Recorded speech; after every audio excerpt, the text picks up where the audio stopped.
Good afternoon, ladies and gentlemen. Shalom. I'm David Mencer, Israeli government spokesman. A short update from me and then to your questions. It's Wednesday, the 17th of July, day 285 of the October 7th war.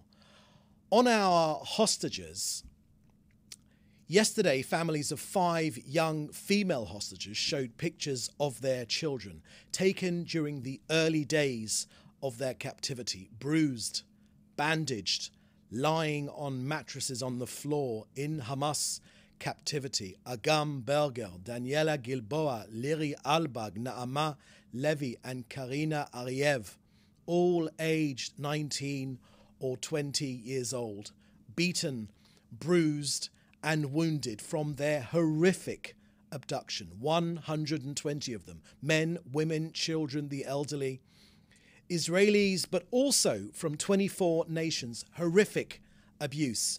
9 months now. Look at them, please. Say their names with me. Agam Berger, Daniela Gilboa, Liri Albag, Naama Levy and Karina Ariev. 285 days. 120 need to be freed. The sheer cruelty of Hamas, their crimes against humanity continue to this very day. Israel will not rest until they are all brought home. Hamas will be destroyed together with their terrorist threat to Israel, and we will return our residents securely to their homes in the south and the north. On the hostage release deal, as the Prime Minister has said, Hamas are under pressure. The pressure is increasing precisely because we are striking them. We are targeting its senior commanders and eliminating thousands of terrorists. It's under pressure because we are standing steadfast on our just demands despite all the international pressure. This is exactly the time to increase the pressure even more in order to return them home, all of the hostages, the living and those that have been murdered by Hamas, and to achieve all of our objectives in this war. We will increase the pressure on Hamas, and we will return everyone home. The hostages of October 7th, as well as those taken before, Oron Shaul and Hadar Goldin and Avera Menginustu and Hisham al-Sayed. On the deal, negotiations on the deal are ongoing. They continue. The framework agreed upon by Israel has been supported by President Biden. Israel's aim is to return hostages without obstructing the other goals of the war. In the negotiations, Israel insists upon these basic demands. First, the option to return to fighting until all the goals of the war are met, the prevention of smuggling ammunition from Egypt into Gaza, preventing the return of thousands of armed terrorists to the north of Gaza Strip, and of course maximizing the number of living hostages that return from Hamas captivity. Israel's Defense Minister Yoav Gallant told US Secretary of Defense Lloyd Austin in the last few hours that the IDF operations in Gaza have led to the conditions necessary to achieve an agreement for the return of hostages, which is the highest moral imperative at this time. So, on the war against Hamas, in the last 9 months, since the ground operation started, in Gaza, here is an update on our latest figures. Half of the leadership of Hamas's military wing have been eliminated. Approximately 14,000 terrorists eliminated or apprehended. Among the eliminated terrorists, 6 brigade commanders, more than 20 battalion commanders, 150 company commanders, all with precise intelligence. Half of the leadership of Hamas's military wing has been eliminated through strikes and eliminations, and all the while the incredibly brave IDF, with the help of the good Lord himself, continues its crucial mission to pursue the top leaders of Hamas. One by one, they are being taken down to dismantle Hamas's capabilities. IDF has struck 37,000 targets from the air within Gaza, more than 25,000 1,000 terrorist infrastructure and launch sites have been destroyed. IDF have focused efforts on locating terrorists embedded in hospitals, in schools, in UNRWA schools, in humanitarian shelters. Hamas used them as hiding places and bases for terror. But Israel has made clear that striking Hamas operatives making use of civilian infrastructure makes the site a legitimate military target under international law to prevent the restoration of terrorist organizations' capabilities. Above and below ground, the IDF have dismantled dozens of production sites and workshops, as well as offensive and strategic underground tunnel routes. Hamas is being taken apart, slowly, systematically, and deliberately. Now an update from COGAT in their work coordinating aid into Gaza. Over the last 24 hours, 206 aid trucks were transferred into Gaza. Trucks from Egypt, Jordan and Israel have entered via Kerem Shalom and Erez, as well as a convoy that entered via Gate 96. 6 tankers of cooking gas were transferred into Gaza.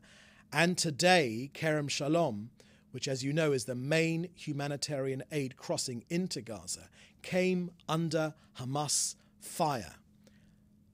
Hamas are actually firing at the point where the aid comes in. It's clear that Hamas will do literally anything to prevent the aid from reaching the people of Gaza. So since the beginning of this war, over 41,200 trucks delivering more than 780,000 tons of humanitarian aid have entered Gaza. That's more food and aid enters Gaza Strip every single day, more than enough food to feed all the people there. 80% more food compared to before October the 7th. Now, the UN, of course, should divert its efforts from its mechanical, systematic condemnation of Israel and instead divert their energy to sending more trucks and forklift trucks to get the aid to ordinary Gazans. But unfortunately, Gazans shouldn't hold their breaths because UNRWA has been infiltrated by terrorists. The facilities of the UN agency in Gaza provide cover for Hamas and Palestinian Islamic Jihad. Many of its employees are terrorists. Israel has provided UNRWA with a list of over 100 of its staff, and there are many, many more who have been identified as terror operatives. But UNRWA in Gaza is unfortunately unfixable. Countries should stop funding it with their taxpayers' hard-earned money and divert it to reliable humanitarian organizations without links to terrorism. So that's the end of our briefing today. I will now take your questions, which you should put in the chat together with your news outlet. Okay, first question here is from Joel Pollack at Breitbart News. Former President Trump reposted the Prime Minister Netanyahu's message after the assassination attempt. Is this a sign of renewed warmth between the two? Thank you for that question, Joel. Of course, the relationship between the US and Israel is a bipartisan one, and that is extremely important for Israel, and that will be shown by Democrats and Republicans at the Prime Minister's speech next week at Congress in Washington, D.C. But of course, none of us here in Israel can forget the incredible contribution that President Trump has made to this country in moving the US Embassy from Tel Aviv to its rightful place in our eternal capital of Jerusalem, the incredible achievements of the Abraham Accords, which President Trump championed, without whom the incredible achievements could not have happened. So the links between President Trump, former President Trump, and Israel are, of course, well known, and we look forward to the Prime Minister's trip to the US and also meeting Congress people and politicians from across the aisle, both sides of the Congress. Next question is also from Joel Pollack. The US Treasury recently admitted it sanctioned the wrong Israeli. What does that say about the sanctions in general? Yes, thank you very much for that question, Joel. We here in Israel believe that those measures are completely unnecessary. Israel has robust law and order judiciary practices in place already to deal with any wrongdoing from wherever it comes from. We have our internal justice system, which works extremely efficiently, and we've said from the outset that there is literally no need for these sorts of actions. We think they're unwarranted and they're also unwise, and in this case, as I've seen in reports as well, they've been shown to be wrong as well. Next question is from Joel Pollock. Is Israel advising any security precautions abroad in anticipation of the Paris Olympics? Thank you for that question, Joel. Yes, of course. The dramatic rise in anti-Semitism abroad, the scenes that we've seen of hundreds of thousands of people marching in support of Hamas abroad will all have been factored in to provide the appropriate level of security for our Olympians in Paris, but also for other Israelis visiting for the Olympics and the wider Israeli Olympic team. Next question is from Miss Vasdal from TV2 Norway. First question, you've got three questions here. The first question is, how is Netanyahu preparing for the visit to Washington next week? What will be the most important to achieve in the meetings with Biden? Thank you very much for that question, Ms. Vidal. Let me just say on Norway, I've seen reports of the Norwegian foreign minister wanting to visit Israel, and for that to have been not welcomed by our own foreign ministry. You know, Norway is one of the countries that has, in the midst of this war, in the aftermath of the October 7th massacre, it saw fit to erroneously recognize a Palestinian state. I don't think to this day they have condemned Hamas. So to Norwegians and the government of Norway particularly, not to the Norwegian people, but to the government of Norway, we say this loud and clear. You know, Norway, we've got enough local Jew haters in Hamas, in Gaza. We don't need to import their supporters from abroad. That said, your question, the Prime Minister is, of course, preparing for his visit to the US, where he will meet leaders in the United States. The close relationship between the US and Israel, the fact that we have shared enemies, but not only shared enemies in Iran, but also the shared values that we have of democracy, of freedom, of liberty.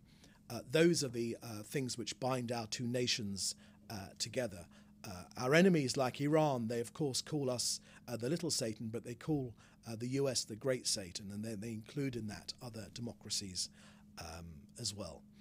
What will be the most important? You ask about the meetings with President Biden. The Prime Minister's schedule hasn't come out yet. It will be coming out very, very shortly ahead of the trip, and we'll be able to share who our Prime Minister is meeting in the US. But in deepening that relationship, I think, is the most important aspect of this visit. The next question you ask is, the US recently criticized Israel for the number of civilian deaths in Gaza. How come there is still bombing of what the UN claims to be UNRWA schools? Thank you very much for that question.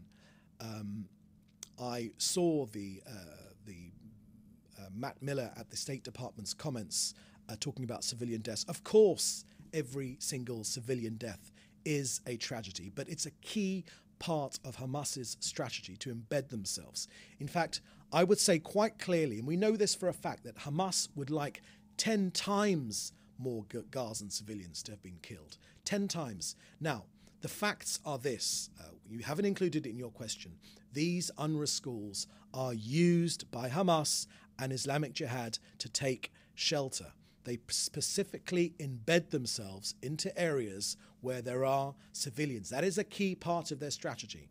Even the leadership of the Palestinian Authority, even them say that Hamas, they criticize Hamas, not for the October 7th massacre, but from fighting within the Palestinian, within Palestine amongst ordinary Gazans.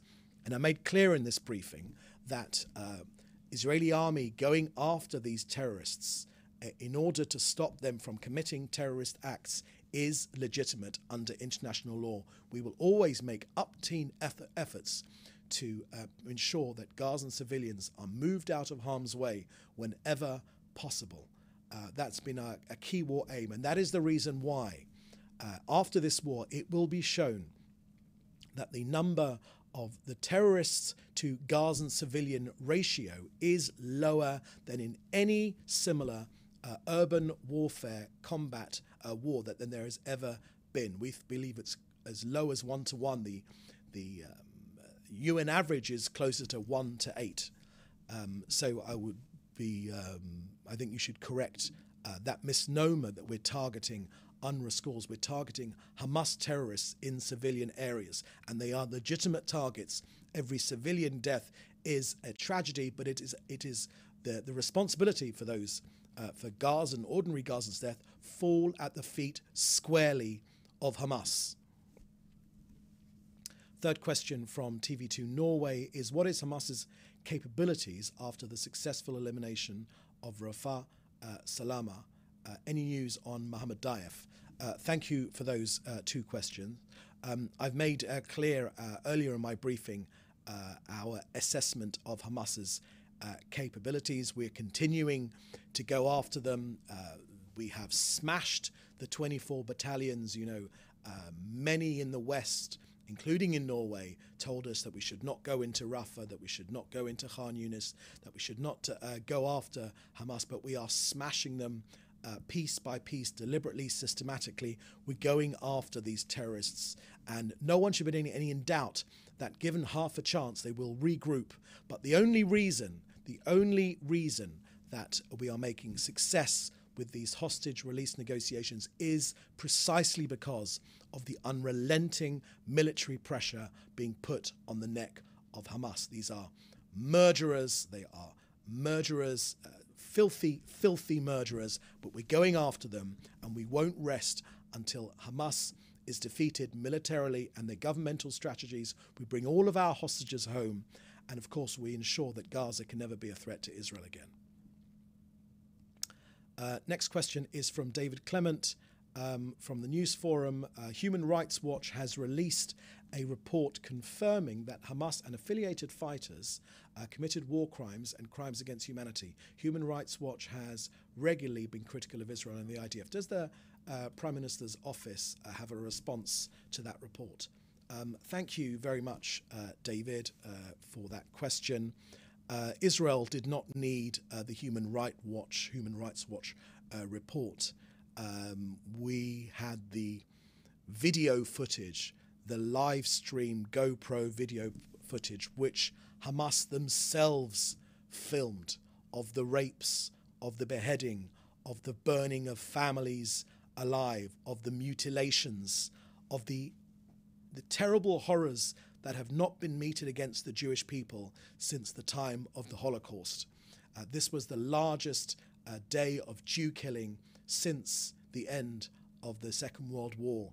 And that is why we do not need any reports from anywhere else to tell us that what Hamas did was a breach of international law.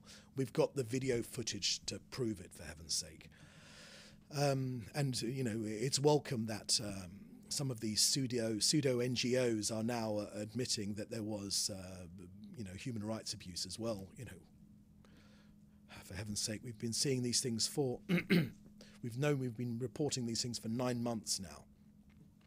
Hamas are enemies of civilization. We're on the front line of this battle, and we will defeat them. Next question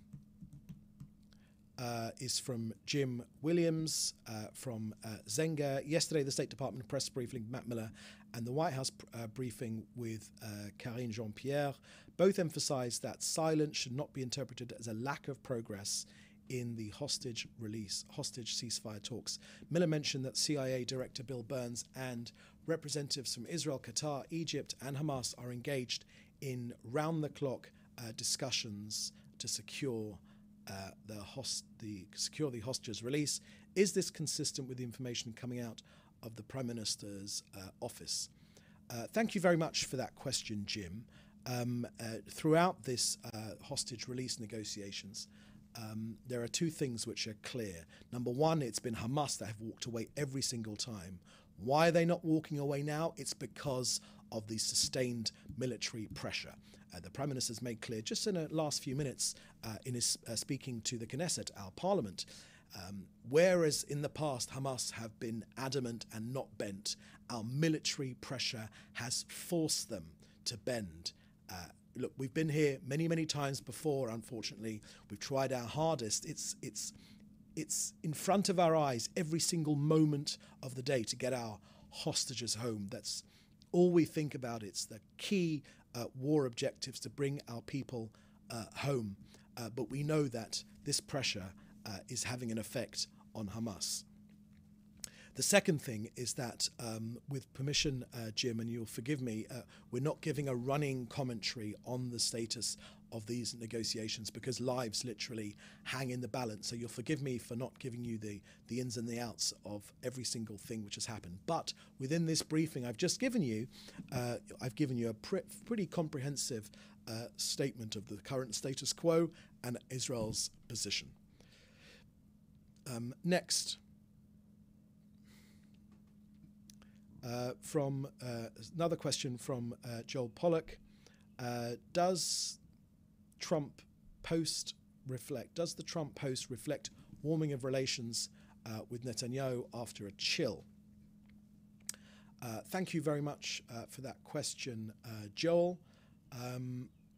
Look, I've made clear in my previous answer to this rephrased same question, is that Israelis and the Prime Minister remember very, very well the incredible support which President Trump, while he was in office, gave to this country.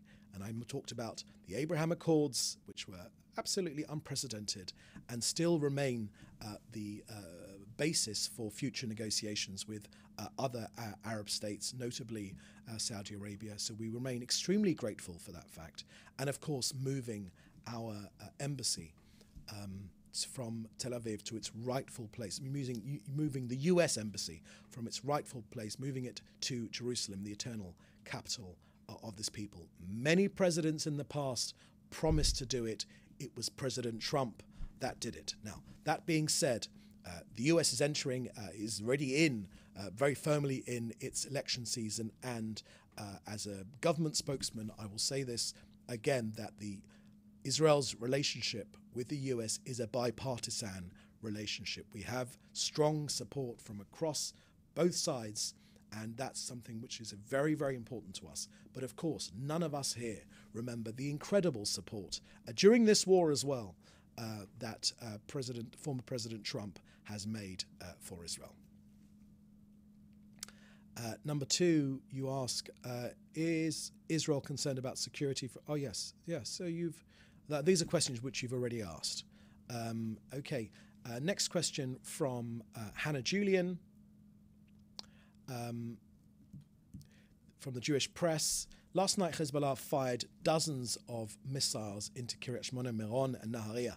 The war of attrition continues, and Israel likewise continues to chip away at Hezbollah's resources in southern Lebanon. Are there any other diplomatic options left in pursuit of a resolution in the north? And if so, what might they be? If not, what's stopping Israel from ending this war of attrition? Thank you very much for that question. Hannah, look, you say that we're chipping away. We are not chipping away, Hannah, if I may correct you. Hezbollah is receiving massive blows from this country, and we're going to continue to operate against Hezbollah aggression. We're going to use all means necessary to restore the security to our northern border and to safely return our citizens home. We hold the state of Lebanon and Hezbollah and the Hezbollah terrorist organization, which we know is operating under the guidance of Iran and bears full responsibility for the deterioration of the security situation in the north in violation of UN Security Council resolutions 1559 and 1701. One way or another, the Prime Minister has been very, very clear, one way or another, Hezbollah will be pushed back from our northern border, whether it's diplomatically or militarily, one way or another, it will happen. We won't rest until this threat from Iran is pushed back. Thank you. Next question is from Joel. Joel at Breitbart. Will Netanyahu meet Trump in the US visit? Thank you for that question, Joel. The Prime Minister's itinerary will be, the broad aspects of the Prime Minister's itinerary will be released before the visit, and we'll be making clear all of the relevant meetings we have to share with the public at that time. Now is not the time to share those, but they'll be made clear in due course. And there was another question from Joel Pollack also regarding sanctions targeting the wrong Israeli. Yeah, no, I think I answered that question. Can you just scroll up to the top slowly so I can see if we've missed any other questions?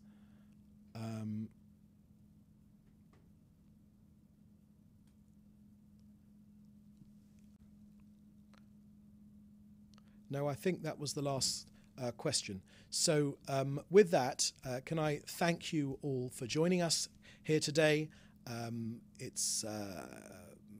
We'll have another briefing for you tomorrow at the same time. In the meantime, do please stay safe, and thank you for joining me. Bye-bye.